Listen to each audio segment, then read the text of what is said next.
Okay, so this, wow, okay, looks like I just knocked that off. Didn't expect that, but that gives me, that's some pieces of glass popping out, and that's probably from earlier. I started using these old needle noses as a hammer, and I broke loose this little piece here. Part of the puzzle of how to get stuff apart when you're willing to destroy something.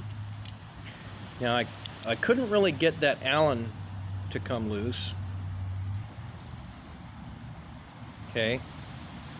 But on this side, I walloped on it and walloped on it and walloped on it, and then I started to use, I don't know if I can hold this in such a way that you can see it, but I'll do my best.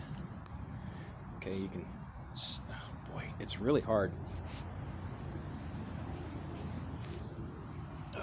Working with just about nothing. Okay, so hold that like that. I'll try and hold it as far away from the camera as I can with my fingers. Okay, and I used the pair of pliers forced open like this to get in there. Let's see if I can find my way over. Kind of, yeah, it's kind of awkward. Okay, and tilt it at an angle, and kind of lean it back and forth, and force it to twist. Where am I at here? Okay, let's get that in there. And oh, it's really hard to hold it steady so you can see it. Okay, and twist it. And it's not very effective, and it was really hard on the Allen head. It really kind of stripped it just a little bit. Not bad, actually, but enough that it's obviously been stripped. And that got me that far.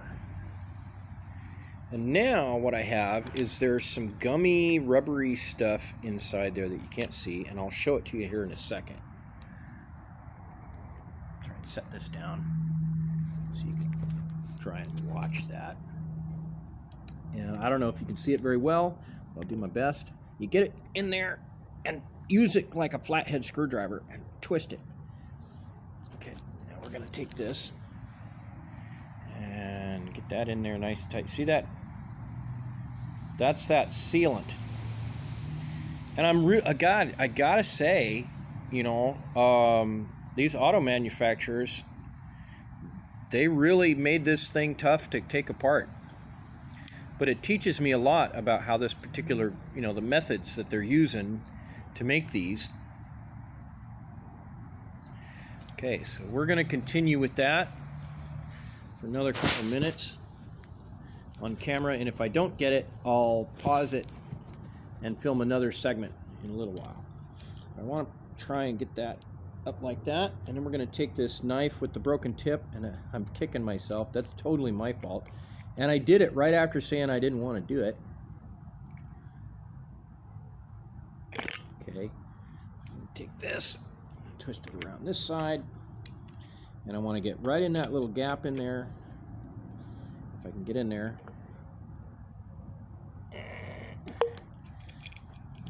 Set that aside and that aside. Put it on the ground, and then I can push on it. Kind of work my way in there. Get that glue to come loose. Rubber cement or whatever it is. And I get it up. Right? If I can get it to pry loose, then I can take that knife and cut that rubber sealant, and it might just release. Might decide it's giving up the ghost for us. And if I can get it from the backside, maybe I can push that lens out.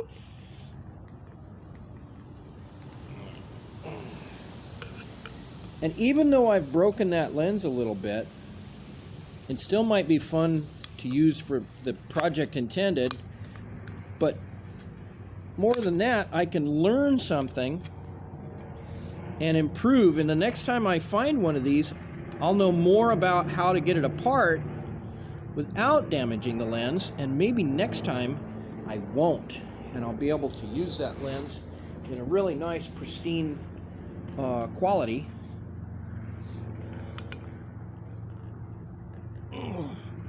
Now I'm using a spoon as a pry bar. That's not working very well. Let me get that in there. Drag that knife along.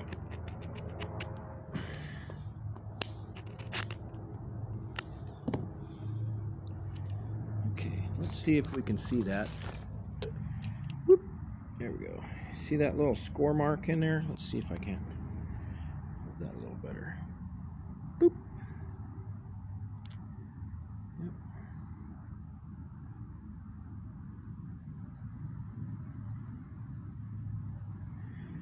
Seems like I can, if I play with it a little bit, I can get it to zoom in. Yeah, that seems to be about as good as it does.